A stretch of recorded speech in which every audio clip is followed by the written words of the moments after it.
আসসালামু আলাইকুম, কেমন আছেন সবাই? আশা করি আল্লাহর রহমতে সবাই ভীষণ ভালো আছেন আর আমিও আলহামদুলিল্লাহ অনেক ভালো আছি। আজকে আপনাদের সাথে একটা টেক্সচার আর্ট শেয়ার করব। আমার কাছে আমার এই কাজটা অনেক ভালো লেগেছে। আসলে নিজের কাছে ভালো তো লাগবেই, বাট আপনাদের কাছে কেমন লাগে সেটা আমাকে কমেন্টস করে জানাবেন। এই কাজটা করার জন্য আমি নিয়েছি একটা পিভিসি বোর্ড এবং তার উপরে পেন্সিল দিয়ে আমার পছন্দ মতো একটা ডিজাইন এঁকে নিয়েছি। এরপরে আমি এই পেস্টটা তৈরি করে নিচ্ছি। আর এই পেস্টটা তৈরি করার জন্য আমি এখানে ওয়াল পুট্টি, তার সাথে কিছু গ্লু এবং অ্যাক্রিলিক কালার মিক্স করে নিয়েছি। আর এই আর্টটা করার জন্য কিন্তু এই পেস্টটা অনেক বেশি গুরুত্বপূর্ণ। তাই যখন পেস্টটা তৈরি করবেন এর ঘনত্ব দেখে ঠিকমতো আকারে তৈরি করবেন। এবার একটা শীট দিয়ে একটা কোণ তৈরি করে নিব এবং কোণটা ভালো করে কস্টেপ দিয়ে আটকিয়ে নিব। তারপর এর ভিতরে এই পেস্টটা দিয়ে ভালো করে আটকে হালকা একটু মুখটা কেটে নিব। আর এই মুখটা কাটার সময় অবশ্যই খেয়াল রাখতে হবে আপনি কেমন সাইজের দাগটা চাচ্ছেন, মেলা মোটা নাকি চিকন, সেই অনুযায়ী কিন্তু আপনি মুখটা কেটে নেবেন। এবার পিভিসি বোর্ডের উপরে আমি যে ডিজাইনটা এঁকেছিলাম সেই ডিজাইনের উপরে এই পেস্টটা দিয়ে ডিজাইনগুলো এঁকে নিচ্ছি। ডিজাইনগুলো আঁকা শেষ হয়ে গেলে এই পেস্টটা ভালো করে শুকিয়ে নিতে হবে।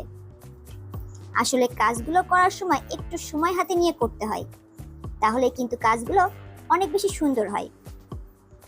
আপনারা 2 মিনিটের ভিডিও দেখে চিন্তা করেন যে কাজটা যদি 2 মিনিটে হয়ে যায় তাহলে কত ভালো, তাই না? আসলে কাজটা করতে কিন্তু অবশ্যই সময় এবং ধৈর্যের প্রয়োজন আছে। ধৈর্য এবং সময় না থাকলে এই কাজগুলো কিন্তু করা সম্ভব হয় না। এবার পেস্ট ভালো করে শুকিয়ে যাওয়ার পরে আমি এর উপরে রং দিয়ে দিচ্ছি। আর আমি এখানে কালো রংটা চয়েস করেছিলাম, তাই আমি এখানে সম্পূর্ণটা কালো কালার করে নিচ্ছি। এবার কালো কালারটা করার পরে এই কালারটাও ভালো করে শুকিয়ে নিতে হবে। আমি এখানে যে পাতা পাতা ডিজাইনটা এঁকেছিলাম এই ডিজাইনগুলোর উপরে আমি গোল্ডেন ফয়েল পেপারগুলো লাগাবো। আর এই ফয়েল পেপারগুলো লাগানোর জন্য কিন্তু এখানে আঠা ব্যবহার করতে হবে। তাই একটা তুলির সাহায্যে কিছু আঠা নিয়ে এই পাতার উপরে আঠাগুলোকে লাগিয়ে দিচ্ছি। আসলে যেখানে আপনি আঠাটা লাগাবেন সেখানেই কিন্তু আপনার ফয়েল পেপারটা সুন্দর করে লেগে যাবে, তাই এই কাজটা কিন্তু সাবধানতার সাথে করতে হবে। এবার আঠাটা লাগিয়ে নিয়ে তার উপরে আমি গোল্ডেন ফয়েল পেপারগুলো আস্তে করে লাগিয়ে দিব। এই গোল্ডেন ফয়েল পেপারগুলো আমি দারাজ থেকে অর্ডার করেছিলাম। এগুলো যেহেতু বাইরের সেহেতু এগুলো আসতে কিন্তু অনেক দিন টাইম লেগে যায় এবং এগুলো কিন্তু বেশ এক্সপেন্সিভও, তাই আমি এখানে অল্প অল্প করে ব্যবহার করছি। আমি অনেক ভিডিওতে দেখেছি এগুলো কিন্তু অনেক ওয়েস্ট করে, বাট আমার কাছে মনে হয়নি যে এত বেশি ওয়েস্ট করা ঠিক হবে। যেহেতু এটা আনতে গেলে অনেক বেশি দিন টাইম লাগে, তাই আমার এটা শেষ হয়ে গেলে আমার ডেলিভারি পেতেও কিন্তু অনেক দিন সময় লাগবে। তাই আমি এখানে ওয়েস্ট না করে বাড়তি যে অংশটুকু ছিল সেই অংশটুকুও ছিঁড়ে ছিঁড়ে অন্য জায়গায় লাগিয়ে দিয়েছিলাম। এগুলো আমার ডেলিভারি পেতে প্রায় 1.5-2 মাসের মতো সময় লেগে গিয়েছিল। আপনারাও চাইলে দারাজ থেকে অর্ডার করে নিতে পারেন, তবে হাতে টাইম রেখে তারপর অর্ডার করবেন। আর এগুলো অন্য কোনো পেজে পাওয়া যায় কিনা সেটা আমি আসলে জানিও না।